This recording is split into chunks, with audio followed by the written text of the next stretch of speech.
Good evening, C3 parents, and welcome. It is amazing to have an opportunity to chat with you. Tonight, we are going to chat about, drumroll, parenting the parent, and we're actually going to talk a little bit more personal, a bit deeper. But is that what parenting really is about? So let's roll that intro and let's start the conversation.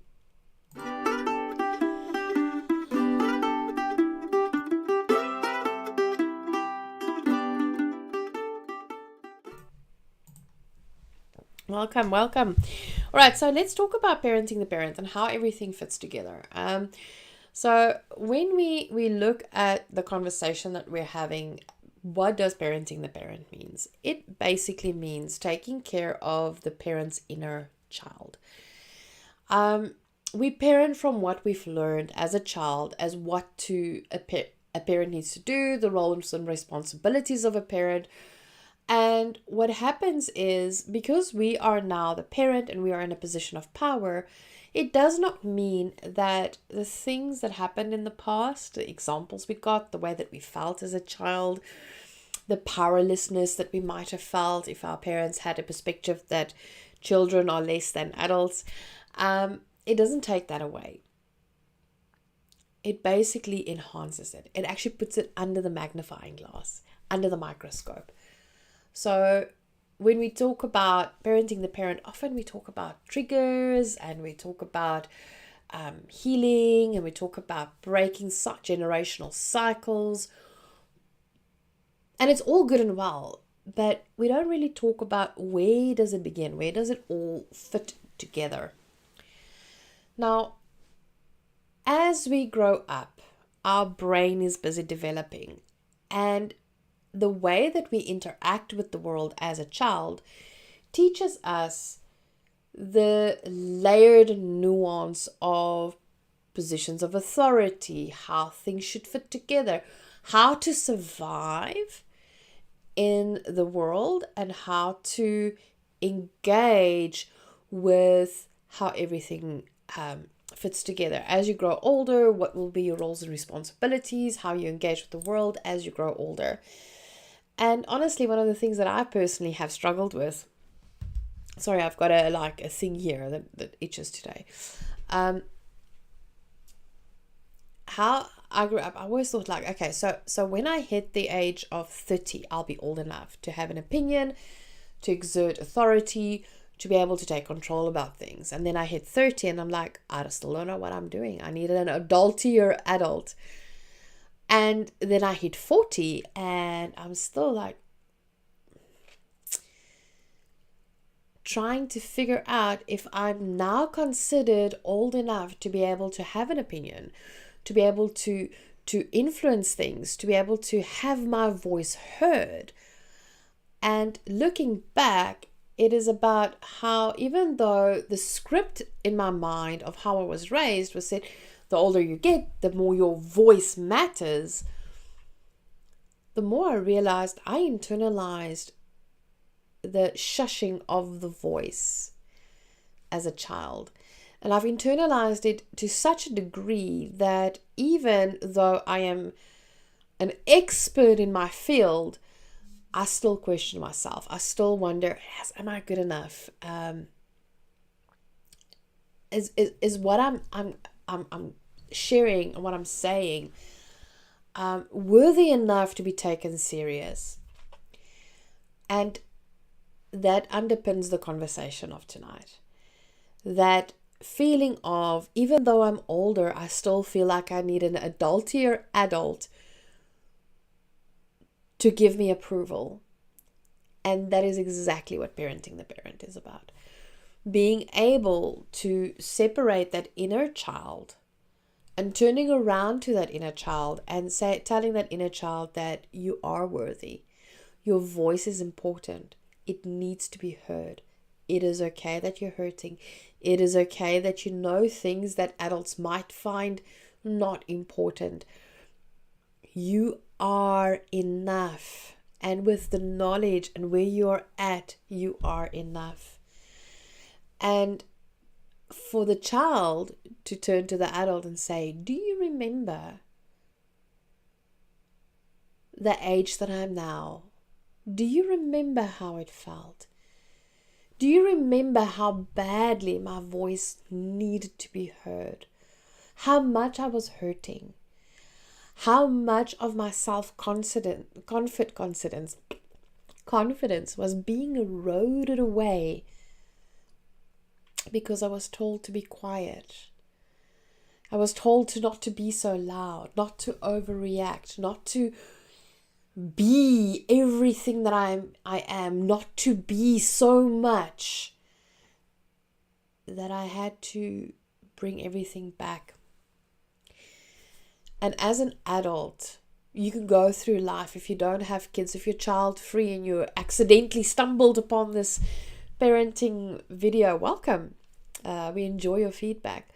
But you don't get confronted, because that's the trickiness of trauma. What trauma does is it is very distinct and very situational connected. To give you an example, I went through a broken engagement. I had to pack my stuff. I had to go. And Hubbatron and I was like barely married. When the trauma of the broken engagement kind of made full force back. Now, I thought I went through it. I was over it. My heart was healed. I was happy, and I'm married to Hubbatron, and I'm happily married. And we were having a disagreement, and we paused the disagreement, and so that both of us could take a break, which is a healthy way of fighting. Sorry. And Hubbatron decided to clear out their cupboards. And my immediate trauma response was, fine, he's leaving me, because of the broken engagement, of how things played out. And not that my ex actually unpacked their cupboards or whatever. It's just that process of someone unpacking their cupboards. Now, Hubbatron's plan was unpacking the cupboards, going through all clothes, chucking it away. We were also on our way to go for a week away. So also like packing for the week away, trying to sort their own thoughts, like using the activity of organizing to clear their head. But what it said to me was, this man's leaving me. This person's leaving me. And that's where the trigger lied. And feisty me decided, well, I will never crawl to a man. So I tried to help him pack. Like, if you're going to leave me, I'm going to help you. And because it was a trauma response, it was a triggered response, where what he was doing was very innocent. And the same goes when we parent. We don't know about our childhood trauma and how much childhood trauma we have until we become parents, until we get confronted with behaviors that our child exhibits that reminds us either consciously or subconsciously of our own childhood. So whenever we get triggered, whenever we feel completely out of our depth, we have a responsibility to heal for our children's sake. We have a responsibility to break that cycle instead of diving head first, submerging ourselves in that trauma and like just going with the impulses of I am the authority and I'm in control. We need to step away and ask ourselves, first of all, why am I feeling the way that I'm feeling? Is it because the child in me feels unheard? And I feel that I've earned my respect and I've earned my position just because I had more birthdays than what they had? And it's a very callous way of me saying it, like, no, because I had more birthdays. But that's the reality. That is what the whole age authority is all about. I had more birthdays than you, and therefore you shall listen to me. I am the parent and you will listen to me. I am the authority. You will listen to me. Listen to the power dynamics. And while we're exerting that power, what's actually happening is That inner child that felt so helpless, so defenseless, so vulnerable is stepping up and taking control of the situation by trying to claim power back. But they're trying to claim power back from the wrong person. And that is why we're triggered. That is why we are upset. That is why we explode. And that is why we need to parent the parent. So that when that inner child comes raging like a bull in the china shop, when that inner child is raging and screaming and wants to choose violence, wants to choose anything to just be heard, to not expect of your child to hear that child, but for the adult you to hear the child, heal that child, and break the generational hurt. Most parents raise kids with a heart of love, a heart of hope, a heart of panic and guilt, but also a heart that is submerged in generational trauma. And when we know better, we do better.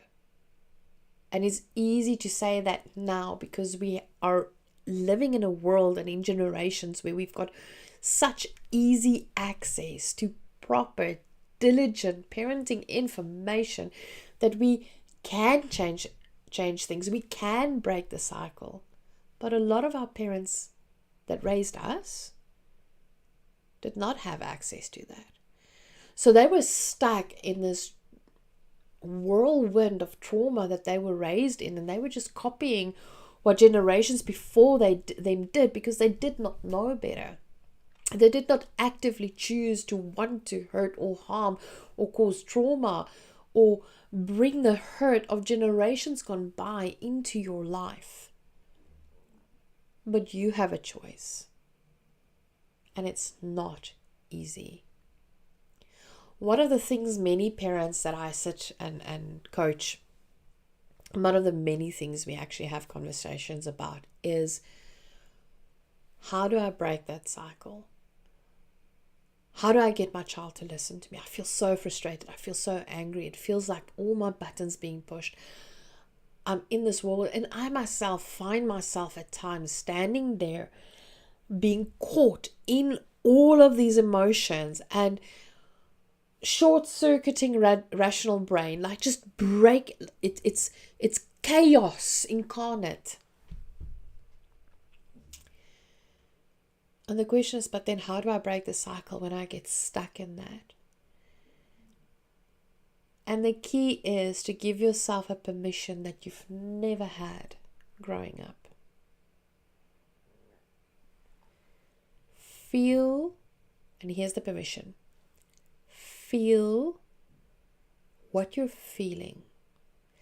Acknowledge what you're feeling.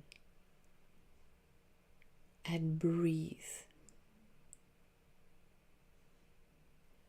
I want to say, do not act on it, which is something we were told to children. Don't act on your emotions, don't tantrum, don't. But this don't act on it is not a punishment or a warning or a coming from a position of thou shalt not.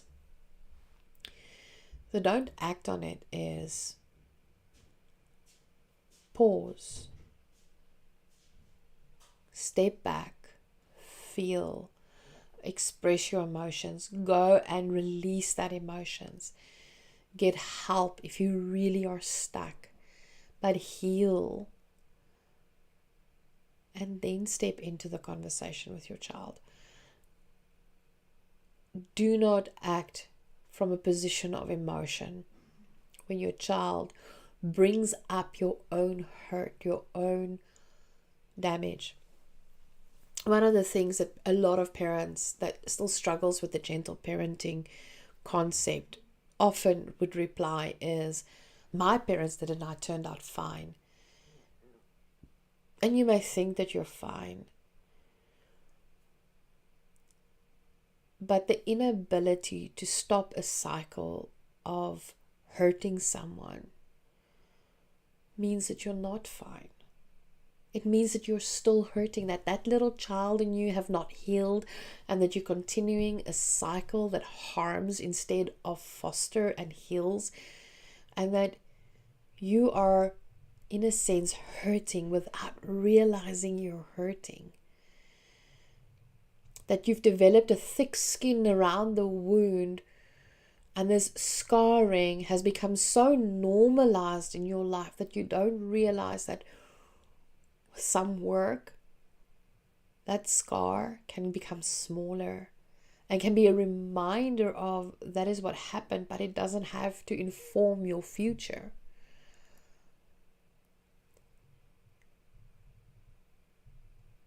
Growing up in a society that views kids as less than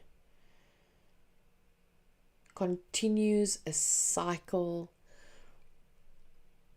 that harms kids, and they become adults that are broken, hurt, aching, triggered, upset, unable to control their emotions, unable to exhibit emotional maturity, unable to foster healthy relationships and actually be a present, constant partner for a life partner.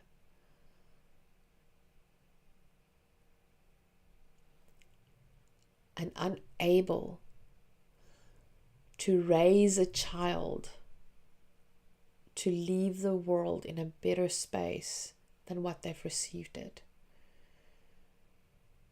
Because if you're hurting, if you are feeling out of control while you're parenting, you are going to bleed on the people you love, and that usually those people are not the people that hurt you. Am I saying the generations before us are the villains? Not at all. They grew up in a different era. They raised kids in a world that no longer exists. They did the best job they knew how to do. But it's up to us, the new generation, the people that know better, the people that read further, the people that do the research, the people who are open for coaching, for changing, for looking at our own triggers before we just barge through the door and speak and engage with our kids. It is up to us to break that cycle. I'm going to be very honest with you though. Chances are that as much as you work at breaking the cycle, there is going to be certain things that do slip through unintentionally, because if you are intentionally parenting, to parent yourself, to make sure that you're healthy, to make sure you work through the trauma, to make sure that your kid grows up with less trauma than what you have, things are going to fall through the cracks. But that's okay, because if a child is 95% healthier adult emotionally than what you were when you became an adult, you have done a job well.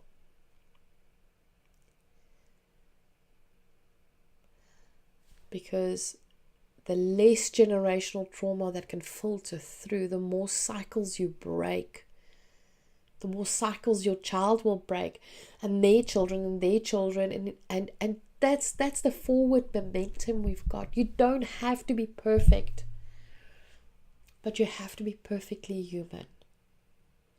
Own it. Own your mistakes. Ask for forgiveness. Learn from them and put in the work. Go see a therapist if that is how much work there is. Speak to a friend. Figure things out. Ask yourself, why am I triggered? Why is it so important that I have to have control over this situation? Because power dynamics is always about control. Whenever we lose our stuff with our kids, it's because we as the parent are feeling out of control. And why are we feeling out of control? because that's the way we were raised. And we need to change that. We need to change the narrative. Raising a child is healing our inner child and allowing our children to grow up to be as close as possible to their authentic self. We need to carry the torches for their dreams. Our kids don't need to carry the torches for our dreams. We need to be the ones that cheer them on. They're not the ones that's supposed to apologize for not meeting our expectations. Place the expectations on yourself, for yourself as the parent. And just give a platform for your child's voice, their authenticity, their identity, and their humanity. Because that, in the end of the day, is what parenting is about. It is not about shaping my child into a mini me or shaping my child to live up to my hopes and dreams. It is about raising a child who's authentically who they are, that when they become an adult, that they are healthy, that they are capable of knowing who they are. So many times when I talk about this and I get extremely passionate and I feels like I step onto a soapbox, it reminds me of, I don't know, it's like such an old movie, and I don't give away my age, and there might be some of you that's watching this like, I haven't seen that. I'll actually look for the video and see if I can find that snippet in the movie. The Runaway Bride. Just that, for those who haven't seen the movie, this woman, I think she's played by Julia Roberts. Shoot me, I don't remember. Anyway, she would fall in love, be in a relationship, and just about as they're supposed to get married, she would run away. You know, the consistent theme is like she moves from relationship to relationship, and the moment it gets to the point of marriage, it doesn't go through. And then the main romantic interest in the movie, typical that era movie, like there's a main romantic interest. This main romantic interest confronts her and asks her, but how do you like your eggs? Because you liked only egg whites when you were with this person, and then when you were with that person was scrambled eggs, and with that person was fried eggs, and with this person was poached eggs. Do you actually know what type of eggs you prefer? So when we parent the parent and we look at our triggers, at our inner child, at our hobbies, our interests, our healing process, it always brings me back to the question, how do you like your eggs? Did you enjoy scrambled eggs because that's what your parents told you, that you enjoy scrambled eggs? Or do you prefer something else? So go figure out what your favorite eggs is. Go heal. It's not an easy journey. It's not comfortable, but it's worth it. It's worth being the cycle breakers. It's worth healing. And it's so, so worth it for your children's future. So on that serious note, I'm going to end tonight's conversation. Thank you for watching. Thank you for joining. If you're in the replay crew, please #replay. I would love to hear from you. I would love to hear your opinions, everything like that. My English viewers, admin bit. We have introduced Afrikaans videos. Now, unfortunately, I'm not capable of releasing 2 videos a week. I've just barely got my stuff together that I release 1 video a week. So the first week and the last week of every month will be Afrikaans. The 2 middle weeks will be English. in the foreseeable future, if life keeps on going the way it is, I will be able to release 2 videos a week, one Afrikaans, one English, basically doing an English version and an Afrikaans version of the videos. But I haven't forgotten about you. I haven't stopped caring about you and just changed languages. It literally is, there is a need for Afrikaans resources, and therefore some of the videos you will see will start being duplicated in Afrikaans. But I haven't forgotten about you, and I love you, and I thank you for all this continued support. If you're looking for a parenting coach in your pocket, like what? I want to say selfless self-promotion, but that's not the word. Unashamed self-promotion. We've got a Patreon. You can support the channel. You get podcasts, Q&A sessions, support video calls and all of that. Go to the Patreon. The link is in the description down below. Come and join the community. Come and join the family. And I look forward to seeing you next week. Stay safe, and may your coffee be stronger than all the fights that you have, and may your gas prices be low and electricity keep on running, South Africans. May your home never fall on the load shedding schedule. And stay safe. I love you, and I'll see you guys in the next video. Cheers.